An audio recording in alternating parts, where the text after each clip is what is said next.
खाली veg burger नहीं बल्कि झंझट फ्री वेज बर्गर है ये। तो यहाँ क्या करना है, पैन में डाल देना है ऑयल और चॉप प्याज बहुत बारीक बारीक सा काट के डाल दें। साथ ही ज़ीरा हल्का सा कड़कड़ाने पर इसमें डाल देंगे एक गाजर कटी हुई, टमाटर बारीक से, और साथ में शिमला मिर्च डाल देंगे, बारीक कटी हुई बंद गोभी भी शामिल करेंगे। और इसके साथ इसमें डालेंगे कुछ मसाले जिसमें लाल मिर्च, काली मिर्च, नमक और साथ में थोड़ी सी कुटी हुई लाल मिर्च भी डालेंगे। अब क्या करना है, इसमें थोड़ा सा चिकन पाउडर ऐड करेंगे ताकि अच्छा सा फ्लेवर इन्हेंस हो जाए।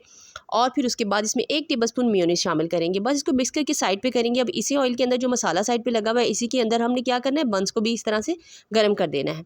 अब बॉटम पीस को लेकर इसके ऊपर सॉस लगाएंगे जिसके अंदर विनीगर शामिल है, कुटी हुई लाल मिर्च, ऑरिगेनो वगैरह शामिल किया हुआ है।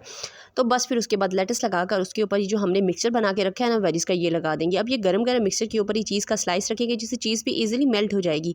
और फिर उसके बाद केचप लगाएंगे और सॉस लगाकर इसको हम करेंगे कवर, और मज़ेदार सा बर्गर हो गया तैयार। तो खाओ, एंजॉय करो, मज़े करो।